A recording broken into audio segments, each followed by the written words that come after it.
ಇನ್ನು ರಾಜ್ಯದ ಕರಾವಳಿ ಭಾಗ ಅಂತ ನೋಡೋದಾದ್ರೆ ಕರಾವಳಿ ಭಾಗದಲ್ಲೂ ಕೂಡ ಎಡೆಬಿಡದೆ ಮಳೆ ಆಗ್ತಾ ಇದೆ. ಅದರಲ್ಲೂ ಉಡುಪಿ ಅಂತ ನೋಡಿದಾಗ ಉಡುಪಿ ನಗರ ಮಣಿಪಾಲ ಆಸುಪಾಸಿನಲ್ಲಿ ವ್ಯಾಪಕ ಮಳೆ ಆಗ್ತಾ ಇರೋದ್ರ ಪರಿಣಾಮ ಗದ್ದೆಗಳಿಗೆ ಮಳೆ ನೀರು ನುಗ್ತಾ ಇದೆ. ನಾಟಿ ಮಾಡಿರೋ ಗದ್ದೆಗಳಿಗೆ ಮತ್ತು ಜನವಸತಿ ಪ್ರದೇಶಗಳತ್ತವೂ ಕೂಡ ಮಳೆ ನೀರು ನುಗ್ತಾ ಇದೆ. ಗದ್ದೆಗಳಲ್ಲಿ ಮನೆ ಕಟ್ಟಿದ್ದ ಲೇಔಟ್ ಎಲ್ಲವೂ ಜಲಾವೃತವಾಗಿದೆ.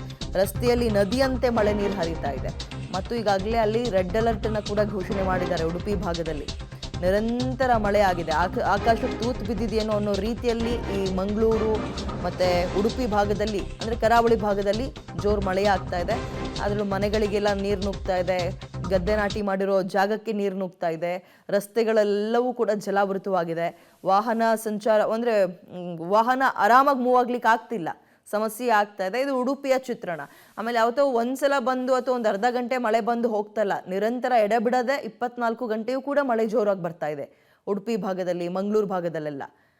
ಇದು ಅಲ್ಲಿನ ಚಿತ್ರಣ. ಮಳೆಯ ಪರಿಣಾಮ ಉಡುಪಿ ಒಂದ್ ರೀತಿ ಉಡುಪಿಯ ಜನ ಹೈರಾಣಾಗಿ ಹೋಗಿದ್ದಾರೆ, ಕೃಷ್ಣನಗರಿಯ ಜನ.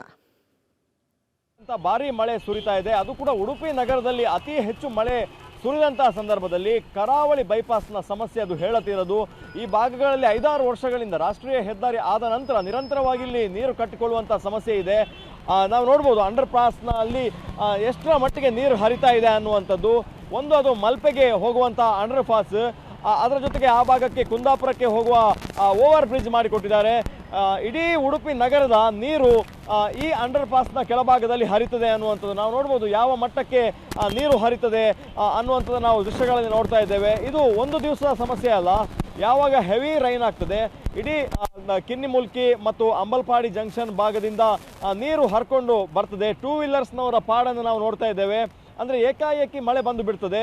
ಈ ರಸ್ತೆಯಲ್ಲಿ ನೀರು ಇಲ್ಲ ಅಂತೇಳಿ ಅಂದ್ಕೊಂಡು ಬಂದವರಿಗೆ ಇಲ್ಲಿ ಶಾಕ್ ಕಾದಿದೆ ಅನ್ನುವಂಥದ್ದು. ಹಾಗಾಗಿ ದ್ವಿಚಕ್ರ ವಾಹನಗಳು ಸಮಸ್ಯೆಗೆ ಈಡಾಗಿ ಅದನ್ನು ತಳ್ಕೊಂಡು ಹೋಗುವಂಥ ಪರಿಸ್ಥಿತಿ ಕೂಡ ನಿರ್ಮಾಣ ಆಗಿದೆ. ಕಾರುಗಳು ಬಂದು ಬಿದ್ದು ಇಲ್ಲಿ ಸಮಸ್ಯೆಗೆ ತುತ್ತಾದಂತಹ ಘಟನೆಗಳನ್ನು ಕೂಡ ನಾವು ನೋಡ್ತಾ ಇದ್ದೇವೆ. ಒಬ್ಬರು ನೋಡ್ಬೋದು ವಾಹನವನ್ನು ಹೋಗೋದಕ್ಕಾಗದೆ ತಳ್ಕೊಂಡು, ಇಂಜಿನ್ ಆಫ್ ಆಗಿರೋದ್ರಿಂದ ತಳ್ಕೊಂಡು ಹೋಗುವಂಥ ಪರಿಸ್ಥಿತಿ ನಿರ್ಮಾಣ ಆಗಿದೆ. ನಾವು ಅಂಡರ್ ಪಾಸ್ನಲ್ಲಿರುವಂತಹ ಸಮಸ್ಯೆಯನ್ನು ಕೂಡ ನಾವು ನೋಡ್ತಾ ಇದ್ದೇವೆ. ಮಲ್ಪೆ ಭಾಗ ಬಹಳ ತಗ್ಗು ಪ್ರದೇಶ ಆಗಿರೋದ್ರಿಂದ 4 ಸುತ್ತ ಕೂಡ ನೀರು ಬಂದು ಈ ಕರಾವಳಿಯ ಅಂಡರ್ ಪಾಸ್ಗೆ ಬಂದು ನಾವು ನೋಡ್ಬೋದು. ಆಟೋ ಚಾಲಕರು ಇಲ್ಲಿ ಗಮನವನ್ನು ಸೆಳೀತಾ ಇದ್ದಾರೆ.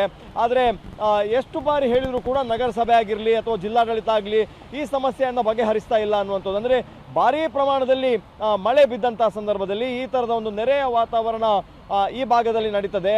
ಅಂದರೆ ಅಲ್ಲಿ ಹೆವಿ ನೀರು ಬಂದಂಥ ಸಂದರ್ಭದಲ್ಲಿ ಒಂದು ಭಾಗದಲ್ಲಿ ಅಗಲವಾಗಿ ಒಳಚರಂಡಿ ವ್ಯವಸ್ಥೆಯನ್ನು ಮಾಡ್ಕೊಂಡಿದ್ದಾರೆ.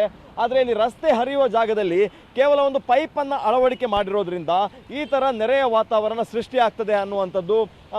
ಮಳೆ ನಿಂತು ಸುಮಾರು 1-2 ಗಂಟೆಗಳ ಕಾಲ ಈ ಥರದ ನೆರೆಯ ವಾತಾವರಣ ಇರ್ತದೆ. ನಾವು ನೋಡ್ಬೋದು ಅಂಡರ್ ಪಾಸ್ನಲ್ಲಿ ಯಾವ ಪ್ರಮಾಣದಲ್ಲಿ ನೀರು ಬರ್ತದೆ. ಪಾದಚಾರಿಗಳು, ದ್ವಿಚಕ್ರ ವಾಹನ ಸವಾರರು ಪರದಾಡಿಕೊಂಡು ಓಡಾಡುವಂಥ ಪರಿಸ್ಥಿತಿ ನಿರ್ಮಾಣ ಆಗ್ತಾ ಇದೆ ಅನ್ನುವಂಥದ್ದು.